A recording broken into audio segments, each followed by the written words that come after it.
നമ്മുടെ കഴിഞ്ഞ ദിവസത്തെ വീഡിയോയിൽ ഞാൻ പറഞ്ഞിട്ടുണ്ടായിരുന്നു നമുക്ക് രണ്ട് രീതിയിൽ നെയ്യ് ഉരുക്കിയെടുക്കാമെന്ന്. അപ്പോൾ കഴിഞ്ഞ ദിവസത്തെ വീഡിയോയിൽ ഞാൻ കാണിച്ചിരുന്നു നമുക്ക് എങ്ങനെ വീട്ടിൽ തന്നെ നെയ്യ് ഉരുക്കിയെടുക്കാമെന്ന്. അപ്പോൾ അടുത്തൊരു രീതി കൂടി നമുക്ക് നോക്കിയാലോ. അതുകൊണ്ട് ഞാൻ പാലെടുത്ത് വെച്ചിട്ട് അതിനകത്തുനിന്ന് നെയ്യ് വെട്ടി മാറ്റിയേക്കുന്നതാണ് കേട്ടോ ഇത്. ഇത് ഏകദേശം ഒരു രണ്ടാഴ്ചത്തോളമുള്ള നെയ്യുണ്ട് കേട്ടോ, വെട്ടിയെടുത്ത് മാറ്റിയത്. അത് ഞാൻ നേരെ മിക്സിക്കകത്തോട്ടിട്ട് അങ്ങോട്ട് അടിക്കാനായിട്ട് ഒരു ശക്കലം വെള്ളം കൂടി ഒഴിച്ചിട്ടുണ്ട് കേട്ടോ. വെള്ളം ഒഴിച്ചില്ലെങ്കിലും കുഴപ്പമൊന്നുമില്ല, അങ്ങനെ അടിച്ചെടുക്കാൻ കേട്ടോ. നല്ലവണ്ണം അടിച്ച് കഴിയുമ്പോഴത്തേക്ക് അതിനകത്ത് തന്നെ നമുക്ക് കാണാം ഈ അടപ്പയിലോട്ട് വെള്ളം തെറിക്കുന്നത്. അപ്പം നെയ്യ് ഉരുകി നെയ്യ് നല്ലവണ്ണം മാറിയിട്ട് നെയ്യും വെള്ളവും സെപ്പറേറ്റ് ആവുന്നതാണ് കേട്ടോ ഈ കാണുന്നത്. എടുത്തുണ്ടോ, നെയ്യ് നമുക്ക് കോരിയെടുത്താൽ മാത്രം മതി ഇതിനകത്തുനിന്ന്. പിന്നെ പ്രത്യേകം ഒരു കാര്യം പറയണം കേട്ടോ, കവർ പാൽ കിട്ടുന്നതിനകത്തൊന്നും നമുക്ക് ഒരിക്കലും നെയ്യ് വെട്ടിയെടുക്കാൻ പറ്റില്ല. കാരണം അവർ നെയ്യും പാല് സെപ്പറേറ്റ് ആക്കിയിട്ടാണ് നമുക്ക് കവർ പാലായിട്ട് കിട്ടുന്നത്. പിന്നെ നമ്മൾ വീടുകളിൽ നിന്നോ പിന്നെ അതുപോലെ സൊസൈറ്റിയിൽ നിന്നോ ഒക്കെ മേടിച്ചെങ്കിൽ മാത്രമേ നമുക്ക് നെയ്യ് വെട്ടിയെടുക്കാനായിട്ട് കിട്ടാറുള്ളൂ കേട്ടോ. അപ്പോൾ ദേണ്ടേ അത് നല്ലവണ്ണം അടിച്ചെടുത്തിട്ടുണ്ട്. ഇനി നമുക്കിതൊരു പാത്രത്തിലോട്ട് കോരി മാറ്റാം. ഇതുകൊണ്ട് നമുക്കിങ്ങനെ കോരി മാറ്റാൻ പരുവത്തിനത് കറക്റ്റായിട്ട് ആ നെയ്യും വെള്ളവും സെപ്പറേറ്റ് ആയിട്ട് തന്നെ കിട്ടും. മിക്സിയിൽ അടിച്ചെടുക്കുമ്പോഴത്തേക്ക് അത് നമുക്കിതിനകത്തോട്ട് കോരിയെടുക്കാവേ. പണ്ടൊക്കെ നെയ്യ് ഉരുക്കിക്കൊണ്ടിരുന്നത് എങ്ങനെയാണെന്നോ, നമ്മുടെ വെട്ടി മാറ്റി വെച്ചേക്കുന്ന നെയ്യില്ലേ കലത്തിലോ കുടത്തിലോ ഇട്ടിട്ട് കടകോലിട്ട് നല്ലവണ്ണമൊക്കെ അങ്ങോട്ട് ഇളക്കുകയും നല്ലവണ്ണമൊക്കെ ഇളക്കി കഴിയുമ്പോഴത്തേക്ക് നമ്മളിപ്പോൾ ഈ ചെയ്തേക്കുന്ന കണക്ക് തന്നെ നെയ്യും വെള്ളവും സെപ്പറേറ്റ് ആയിട്ട് വരികയാണ്. എന്നിട്ട് അതിൻ്റെ മണ്ടയിൽ നിന്ന് നമ്മൾ പ്ലാവില വെച്ച് വെട്ടിയെടുക്കുകയാണ് കേട്ടോ, നെയ്യ് വെട്ടി കോരിയെടുക്കുകയാണ് ചെയ്യുന്നത്.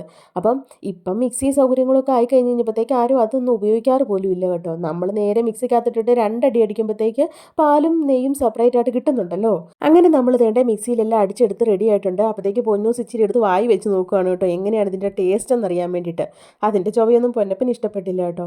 പിന്നെ നമ്മൾ ഇതിനകത്ത് എന്നാ ചെയ്യാൻ പോകുന്നതെന്ന് വെച്ച് കഴിഞ്ഞാൽ ഇനി ഇതിൻ്റെ വെള്ളം നമ്മൾ ഊറ്റിക്കളയണം.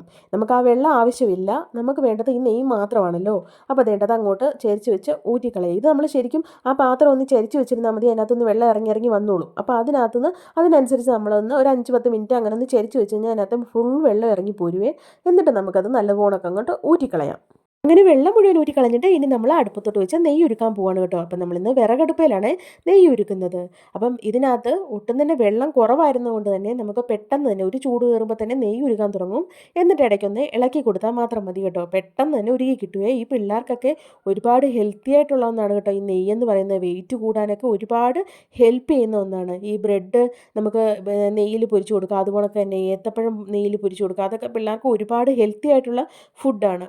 അപ്പം എല്ലാവരും നമ്മൾ ഈ സൊസൈറ്റിയിൽ നിന്നോ അതേ വീടുകളിൽ നിന്നും മേടിക്കുന്നവരൊക്കെയാണ്, പാൽ മേടിക്കുന്നവരാണെങ്കിൽ ഒരല്പം നെയ്യ് വെട്ടിയെടുത്ത് കഴിഞ്ഞാൽ മണ്ടേന്ന് വെട്ടിയെടുക്കാൻ കിട്ടും. അപ്പോൾ അതൊന്ന് വെട്ടിയെടുത്ത് വെച്ച് കഴിഞ്ഞാൽ നമുക്കൊരു മാസത്തിലൊന്നൊക്കെ നമുക്കൊന്ന് ഉരുക്കിയെടുത്ത് നമ്മുടെ വീട്ടാവശ്യത്തിനുള്ളത് കിട്ടും അതിനകത്തുനിന്ന്. അപ്പോൾ എല്ലാവരും ഒന്ന് ട്രൈ ചെയ്ത് നോക്കണം കേട്ടോ. അങ്ങനെ വേണ്ട നല്ല ചൂടൊക്കെ കയറി വന്നു കഴിഞ്ഞപ്പോഴത്തേക്ക് പെട്ടെന്ന് തന്നെ നെയ്യ് ഉരുക്കി തുടങ്ങി കേട്ടോ. അങ്ങനെ നമ്മുടെ നെയ്യുടെ പരിപാടിയൊക്കെ കഴിഞ്ഞു കേട്ടോ. ഏകദേശം നെയ്യ് ഇവിടെ സെറ്റ് ആയിട്ടുണ്ട്. ഇതിൻ്റെ ആ ഒരു കളറിലോട്ടൊക്കെ മാറിയിട്ടുണ്ട് കേട്ടോ. ഇനി നല്ലവണ്ണമൊക്കെ തിള കയറി വരുമ്പോഴത്തേക്ക് നല്ലവണ്ണമൊക്കെ തിളച്ച് പതഞ്ഞ് വരത്തില്ലേ, പൊങ്ങി വരും. അപ്പോഴത്തേക്ക് നമുക്കിത് അടുപ്പത്തുനിന്ന് എടുത്ത് വെച്ച് തണുപ്പിക്കാൻ വേണ്ടി വെക്കാവേ. കണ്ടോ, നല്ലവണ്ണമൊക്കെ പൊങ്ങി വരാൻ തുടങ്ങി. അത് നെയ്യെല്ലാം ഉരുക്കി നല്ല വെള്ളമെല്ലാം പറ്റി നല്ല സെറ്റായിട്ടുണ്ട്. ഇനി നമുക്കിതൊന്ന് പുറത്തോട്ട് എടുത്ത് വെച്ചിട്ട് ഒന്ന് തണുപ്പിച്ചിട്ട് കുപ്പിയിലോട്ട് ഒഴിച്ച് മാറ്റാവേ.